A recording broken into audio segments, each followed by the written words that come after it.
The orbital research station Cava floated silently in the darkness of space. It was a massive structure made of white metal and glass, home to some of the greatest scientists in the galaxy. Ships came and went every day, bringing supplies, researchers, and sometimes strange objects from distant worlds. For the past 3 cycles, the station had been focused on one thing: a black sphere the size of a human head. The sphere had been found on Antara, a dead planet where nothing lived anymore. The planet had been empty for thousands of years, but deep underground, exploration teams had discovered this single artifact. The sphere was beautiful in a strange way. Its surface was smooth like polished stone, and tiny symbols covered every part of it. The symbols seemed to move when you looked at them from different angles, like they were alive. But the sphere itself showed no signs of life at all. VELL. The lead scientist on the project stood in front of the artifact with his arms crossed. He was a Taran, a tall being with pale blue skin and 4 eyes that could see in many spectrums of light. His people were known throughout the galaxy for their intelligence and patience. But even Vel had reached his limit. 3 cycles, he said quietly. 3 cycles of work and nothing. Beside him stood Cora, a Navari engineer. She was shorter, with scales that shimmered green and gold under the station lights. Her people were builders and creators. They had constructed some of the most advanced machines in the Galactic Union, but this sphere had defeated her too. "We have tried everything," Cora said. "Every frequency, every type of energy, every known method of activation. The device is dead, Vel. We must accept this." Vel shook his head slowly. The Antarans were one of the most advanced civilizations to ever exist. They would not leave behind something meaningless. This sphere has a purpose. We simply cannot find it. "Perhaps some doors are meant to stay closed," Cora replied. The 2 scientists stood in silence, staring at the sphere that had consumed years of their lives. Finally, Vel turned away. "I will recommend to the Council that we end the project," he said. "There is nothing more we can do here." The news spread quickly through the station. The Great Antaran artifact was a failure. Scientists who had traveled across the galaxy to study it began packing their equipment. The excitement that had filled the station for so long faded away, like light from a dying star. But not everyone on Keva was a senior scientist. At the far end of the station, in a small room filled with broken equipment, a young man named Park Jiho was working alone. Jiho was 28 years old, with messy black hair and tired eyes. He had come to Keva 6 months ago, as part of Earth's new agreement with the Galactic Union. Humans had only recently been allowed to join the galactic community, and they were still considered newcomers, primitive, unimportant. Jiho's job was simple: fix things that other people broke. He repaired data pads, replaced worn circuits, and cleaned equipment. It was not exciting work, but Jiho did not complain. He was just happy to be in space, surrounded by wonders he had only dreamed about as a child. He had heard about the Antaran sphere, of course. Everyone on the station talked about it. But junior staff like him were not allowed in the artifact chamber. The sphere was too important, too valuable to risk contamination from someone like Jiho. That night, Jiho finished his work late. The corridors were empty as he walked back to his quarters. Most of the station was asleep, and the lights had dimmed to a soft blue glow. He passed by the artifact chamber and stopped. The door was slightly open. Jiho knew he should keep walking. He had no business being there. But something pulled at him, a curiosity he could not ignore. He had spent his whole life wondering about the universe, about what secrets it held. And now, one of those secrets was just a few steps away. He looked around. No one was watching. Slowly, carefully, he pushed the door open and stepped inside. The chamber was large and cold.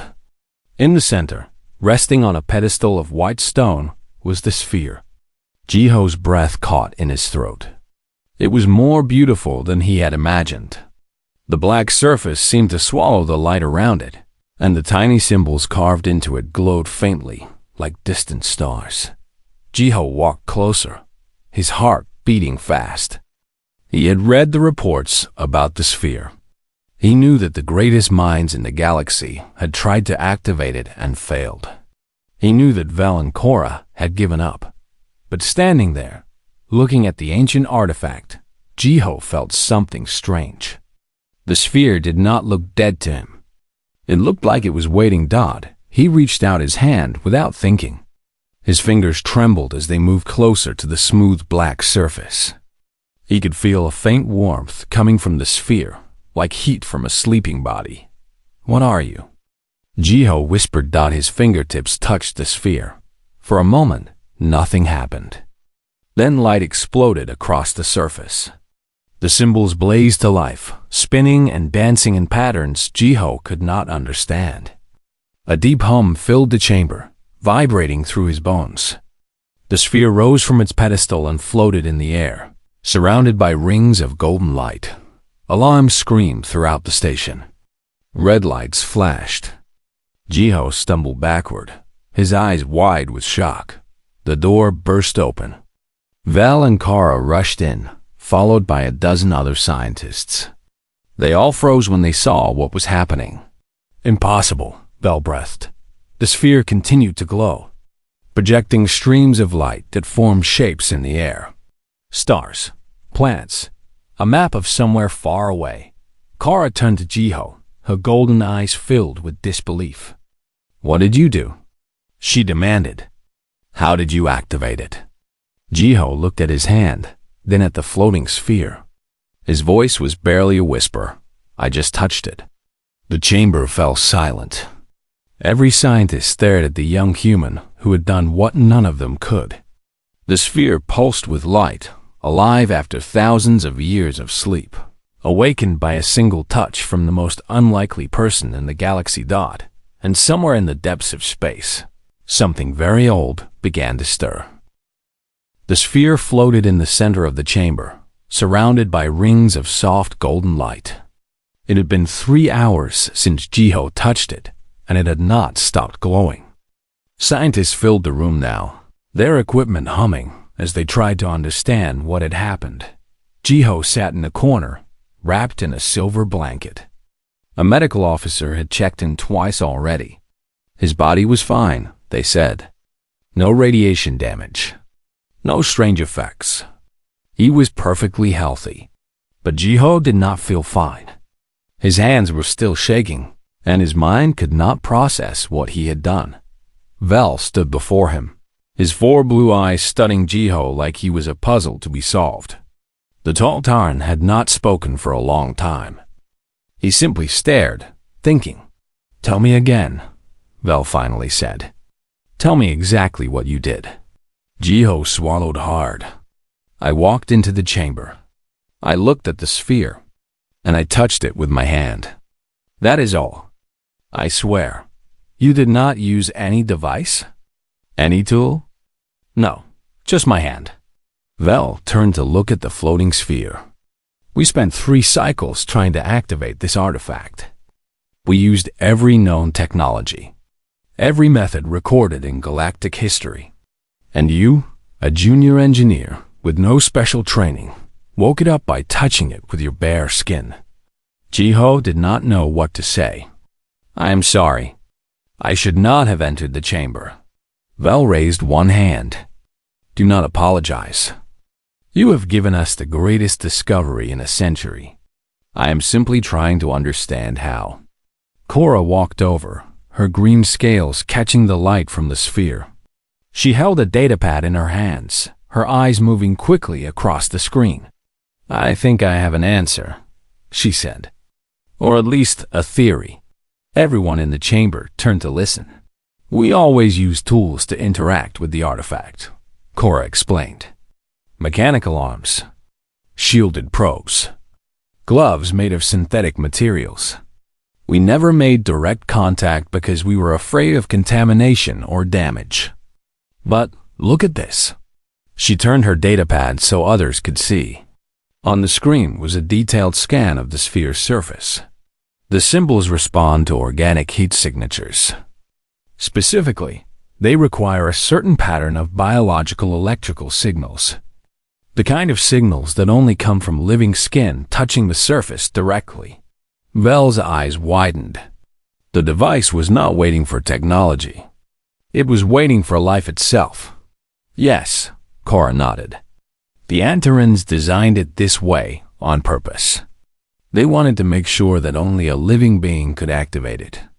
Not a machine. Not a probe. A person who was willing to reach out and touch the unknown. The chamber fell silent as everyone considered this.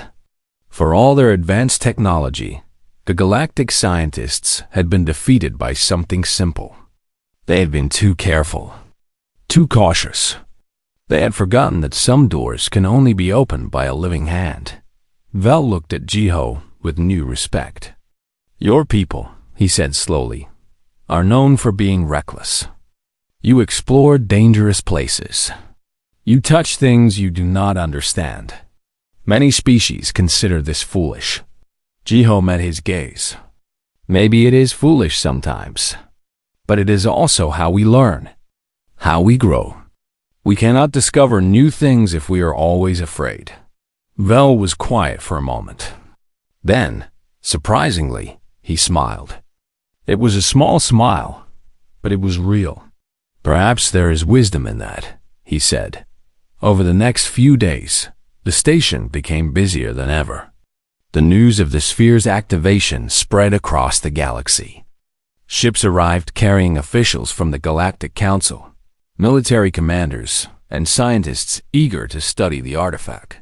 But there was a problem. The sphere would only respond to Jiho. When other people tried to touch it, nothing happened. The light dimmed. The symbols stopped moving. It was as if the device was asleep again. But whenever Jiho came near, it woke up, glowing brighter, projecting its strange maps and symbols into the air. It is bonded with him, Carr said during one meeting. The first touch created a connection. The sphere recognizes Jiho now. It will not accept anyone else. This news caused great concern among the council members. A human, a member of the youngest and least trusted species in the Union, had become the key to the most important discovery in galactic history. Some officials demanded that Jiho be studied. Others wanted him removed from the station. A few even suggested that he might be dangerous. Jiho heard the whispers. He saw the suspicious looks. But he also saw something else. He saw scientists who had ignored him for months now asking for his help. He saw Vel defending him in meetings, arguing that Jiho should be treated with respect. He saw Kara working beside him, explaining the sphere's symbols and teaching him things no human had ever learned. One evening, a new person arrived at the station. Her name was Yuna, and she was also human. She was a xenolinguist, an expert in alien languages. She had been sent from Earth to help decode the Antaran symbols. Yuna was around Jiho's age, with sharp eyes and a calm voice. She did not seem impressed by the station or the aliens around her. She treated everyone the same, whether they were a powerful council member or a junior engineer. "So you are the famous Jiho," she said when they first met. "The human who woke the sleeping artifact." Jiho laughed nervously. "I am not famous. I just touched something I should not have touched." Yuna smiled. "That is what humans do best. We touch things. We try things. We break rules that others are afraid to break." She looked at the sphere, which glowed brighter in Jiho's presence. The galaxy is full of species who wait and watch. They observe from a distance. They calculate risks. But humans? We reach out. We grab. We act. Is that good or bad? Jiho asked. Yuna thought about this. I think it depends on what we do with it. Power is not good or bad. It is just power. What matters is how we use it. Together, Jiho and Yuna began to study the sphere more closely. The symbols were ancient, older than any language in the galactic records. But slowly, with Yuna's expertise and Jiho's connection to the device, they began to understand. The sphere was a message, a key, and it pointed to a location far beyond the borders of known space. The Antarans had left it behind for a reason. They were not dead. They were waiting. And now, thanks to one human's simple touch, the galaxy was about to learn what they had been waiting for. Jiho looked at the sphere, its light reflecting in his eyes. 6 months ago, he had been nobody. A junior engineer doing simple repairs. Now, the fate of the galaxy might rest in his hands. He took a deep breath. Whatever came next, he was ready. The sphere's message became clearer with each passing day. Yuna worked without rest, translating the ancient Antaran symbols, while Jiho helped the device project its secrets. What they discovered changed everything. The Antarans had not died. They had hidden themselves. Thousands of years ago, the Antaran civilization had been at its peak. They had built machines that could reshape planets. They had ships that could travel between galaxies. They had knowledge that made the current Galactic Union look like children playing with toys. But they had also seen something troubling. As species became more advanced, they became more afraid. They stopped taking risks. They stopped exploring.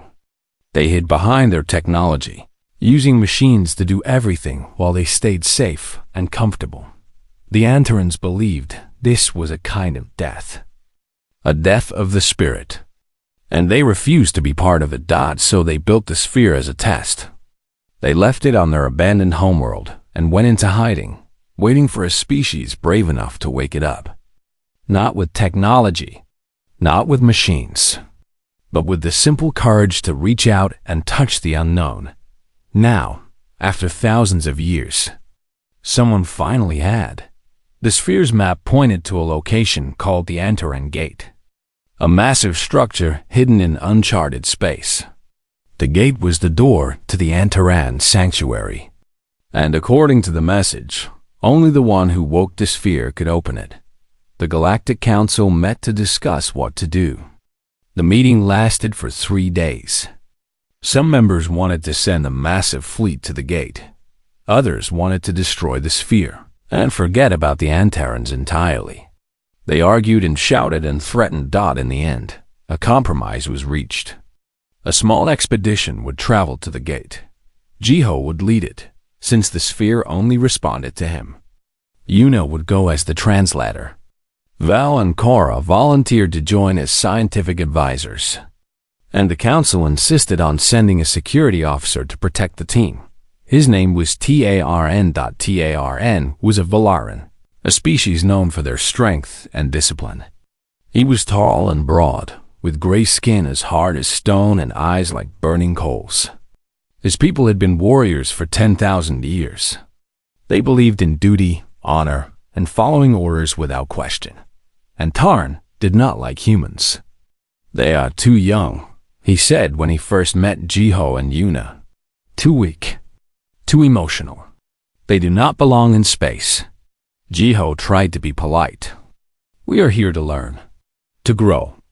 Give us a chance." Tarn made a sound of disgust. "Chances are earned, not given. Your species has done nothing to earn your place among us. You were invited to the Union out of pity, not respect." Yuna stepped forward, her eyes cold. "We earned our place the moment Jiho did what none of your so-called superior species could do. He woke the sphere. He opened the door. And now you need us." Tarn glared at her but said nothing. He turned and walked away, his heavy footsteps echoing through the corridor. Vel sighed. "Do not let him trouble you. Tarn is a good soldier, loyal, brave, but his people have strict ideas about worthiness. They do not accept newcomers easily." "We do not need his acceptance," Yuna said. "We just need him to do his job." The expedition ship was called the Wanderer. It was small but fast, designed for long journeys through dangerous space. The crew of 5 boarded quickly, eager to begin the mission. Jiho stood in the observation room, watching the stars stream past as the ship entered warp. The sphere floated beside him, glowing softly. It seemed calmer now, as if it knew they were heading in the right direction. Cora joined him after a while. She had been quiet since leaving the station, lost in her own thoughts. "Are you afraid?" she asked. Jiho considered the question. "A little. The Antarans were incredibly advanced. What if they do not like what they find when they wake up? What if they think we are not worthy?" Cora nodded slowly. "Those are good questions. But I do not think the Antarans care about worthiness the way the Council does. They left the sphere for someone willing to touch it. They valued courage, not power. If they wanted a perfect species, they would have made the test harder. So they wanted someone imperfect?" Cora smiled. "They wanted someone alive. Someone who still burns with curiosity and hope. Someone who has not forgotten how to feel." The journey took 3 weeks. During that time, the crew learned to work together. Val spent hours with Jiho, teaching him about Antaran history and science. Cora and Yuna became friends, sharing meals and stories about their homeworlds. Even Tarn began to soften slightly, though he still kept his distance from the humans. One night, Jiho found Tarn alone in the cargo bay, cleaning his weapons. The veteran looked up but did not speak. Jiho sat down nearby. "Can I ask you something?" "If you must. Why do you hate humans so much?" Tarn was silent for a long moment. When he spoke, his voice was quieter than usual. "I do not hate humans. I fear what you represent. My people spent thousands of years proving our worth to the galaxy. We fought wars. We made sacrifices. We earned our place through blood and pain. And then humans arrive, and within 1 generation, you are at the center of the most important mission in history. Not because you earned it, because you touched something." Jiho thought about this. Maybe earning things is not just about fighting and suffering. Maybe it is also about being willing to try, to reach out when others would not. Tarn looked at him with those burning eyes. "That sounds like something a human would say." "It is," Jiho agreed. "But that does not make it wrong." Tarn said nothing, but for the first time, Jiho saw something like doubt in his expression. Maybe, just maybe, the Velaran was beginning to understand. The next morning, the Wanderer dropped out of warp. Before them, floating in the emptiness of uncharted space, was the Antaran gate. It was enormous. A ring of dark metal larger than a city, covered in the same ancient symbols as the sphere. It looked dead, cold, abandoned for millennia, but Jiho knew better. He had seen something that looked dead come to life before. He pressed his hand against the observation window, staring at the massive structure. "I am coming," he whispered. "Please be ready." The Antaran gate hung in space like the skeleton of a dead god. Its dark metal surface stretched for miles in every direction, forming a perfect circle against the stars. The Wanderer approached slowly, its engines barely making a sound. Everyone gathered in the observation room, staring at the ancient structure. Even Tarn, who rarely showed emotion, seemed impressed. "The records say the Antarans could travel between galaxies," Vel said quietly. "If this gate still works, it could take us anywhere in the universe." "If it works," Cora added, "it looks just as dead as the sphere did." All eyes turned to Jiho. He felt their gazes like physical weight on his shoulders. The sphere floated beside him, glowing brighter than it had in days. It seemed excited, if a machine could feel such things. "I suppose I should go out there," Jiho said. Yuna touched his arm.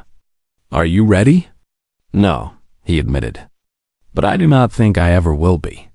Some things you just have to do." The crew prepared a small shuttle to carry Jiho to the gate. Tarn insisted on going with him as protection. Jiho did not argue.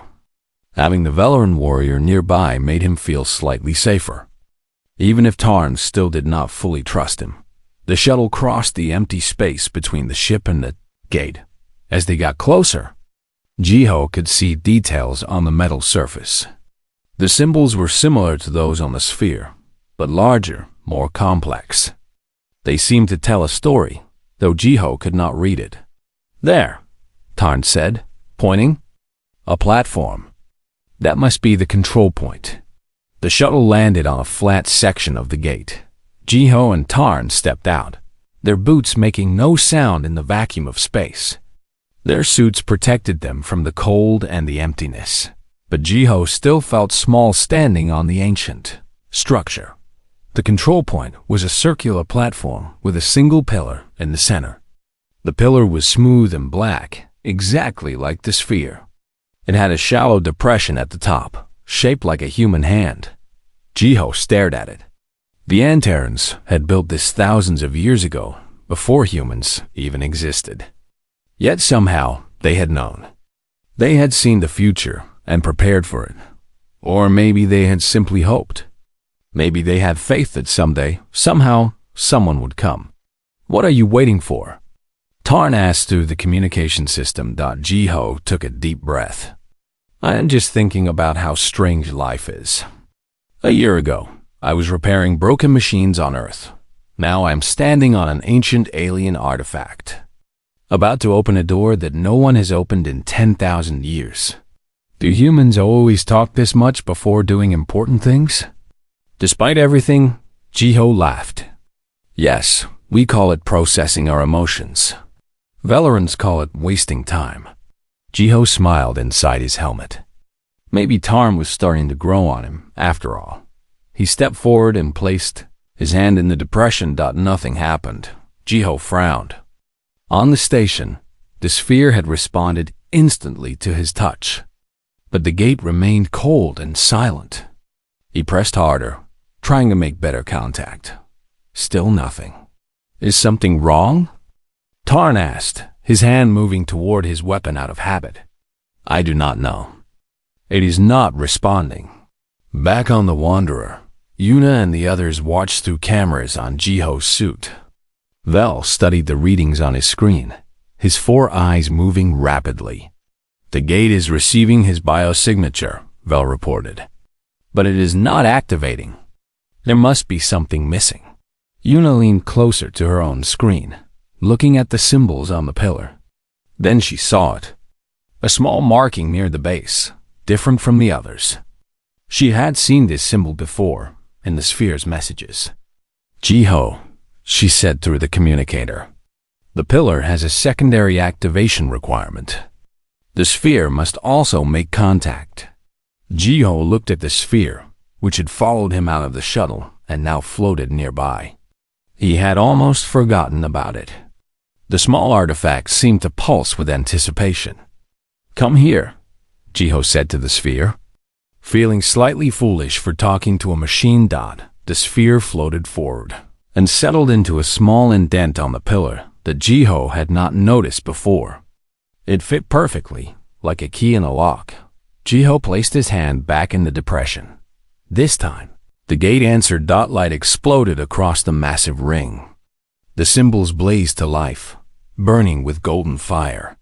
The metal began to move, sections rotating and shifting with a sound like thunder. Energy gathered in the center of the ring, swirling and building until it formed a perfect circle of white light. A portal. On the other side, Jiho could see something impossible. Stars he did not recognize. A planet covered in golden light. Buildings that reached toward the sky like prayers made solid. "The sanctuary," Vel breathed from the Wanderer. "The Antaran sanctuary. It is real." Tarn stood beside Jiho, staring at the portal. For once, the Valoran warrior had no words. He simply watched, his burning eyes reflecting the golden light. "We did it," Jiho said. "We actually did it." But even as he spoke, he felt a strange pull. The portal was calling to him, drawing him forward. The sphere pulsed again, and Jiho understood. The gate was not just a door. It was an invitation, and it would only stay open while he was touching the pillar. "I have to go through," he said. "What?" Yuna's voice came through the communicator, sharp with worry.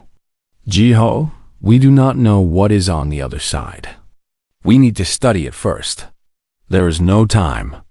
I can feel it. The gate needs me to keep it open. If I let go, it will close, and we may never open it again." Tarn stepped forward. "Then I will go with you. I am sworn to protect this mission." Jiho looked at the warrior. "Are you sure? You do not even like humans. I do not have to like you to respect your courage. You are walking into the unknown without hesitation. That is something my people understand."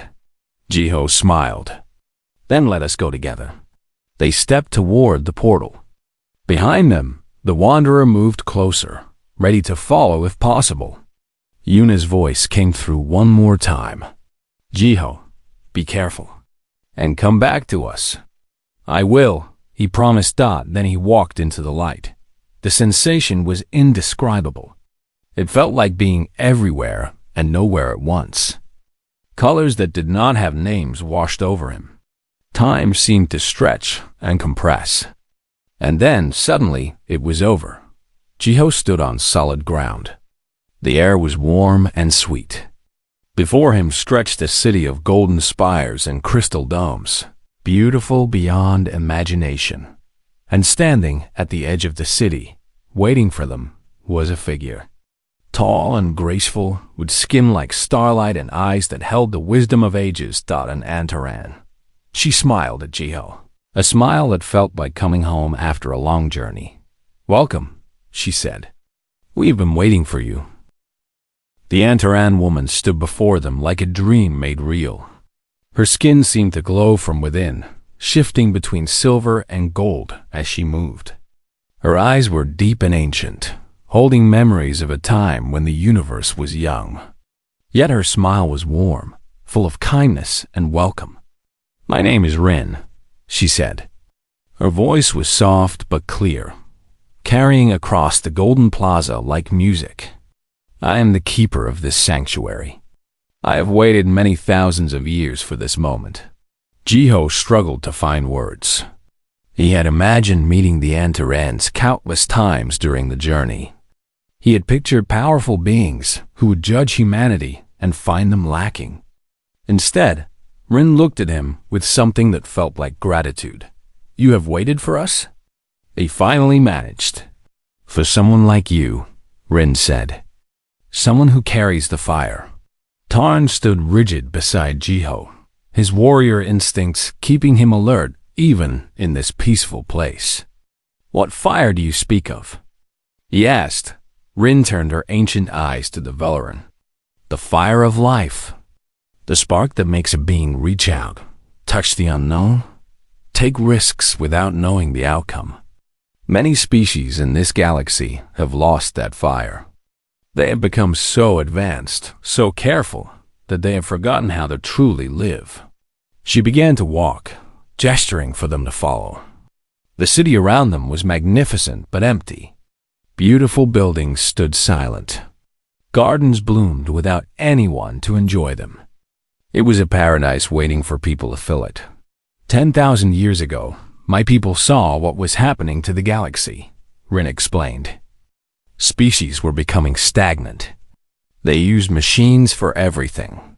They studied from a distance but never touched. They calculated risks but never took them. The universe was becoming a museum, full of observers but no participants. "So you hid," Jiho said. "You left the sphere as a test." "Yes, we knew that someday a species would emerge that still carried the fire. A species young enough to be curious, brave enough to be reckless, alive enough to reach out and touch something just because it was there." Rin stopped and turned to face Jiho. "We hoped. We had faith. And you have proven that our faith was justified." Behind them, the portal remained open. Through it, Jiho could see the Wanderer approaching. Vel and Yuna were on their way. "What happens now?" Jiho asked. Rin smiled again. Now, we wake up. The Antarans in this sanctuary have been in stasis, sleeping until the time was right. You have opened the door. Now our people will return to the galaxy, bringing our knowledge and our technology. But we will not come as rulers or teachers. We will come as partners, working together with species who have earned our respect. And who has earned your respect? Tarn asked. His voice was quieter now, less hostile. Those who still reach out, Rin said simply. Those who touch the unknown without demanding guarantees. Those who live with fire in their hearts. The portal flashed, and Yuna, Val, and Cora stepped through. They stopped immediately, overwhelmed by the sight of the Antaran city and its keeper. Yuna recovered first. She walked forward and bowed her head slightly to Rin. I am honored to meet you. Your language is beautiful. I have spent weeks studying your symbols. Rin inclined her head in return. And I am honored that you took the time to learn. Language is a bridge between minds. Those who build bridges instead of walls understand something important about the universe. Val approached more slowly, his scientific mind struggling to process what he was seeing. The technology here, he said, his voice filled with wonder. It is beyond anything we have imagined. How is this possible? Because we never stopped reaching, Rin answered. Every advancement we made came from curiosity, from the desire to know more, to touch more, to experience more. When other species stopped reaching, they stopped advancing. We never did. Cora looked around the empty city. But you hid from the galaxy. Is that not the same as stopping? Rin nodded thoughtfully. A fair question. Yes, we withdrew. But not out of fear. We withdrew because we understood that the galaxy needed to find its fire again on its own. If we had stayed, others would have relied on us. They would have stopped trying. By leaving, we gave them the chance to grow. She turned to Jiho once more. And grow they did. Humans are young, but you carry something the older species have forgotten. You are not afraid to be imperfect. You are not afraid to fail. You reach out even when you know you might get hurt. Tarn stepped forward then. The Valoran warrior had been silent for a long time, listening and watching.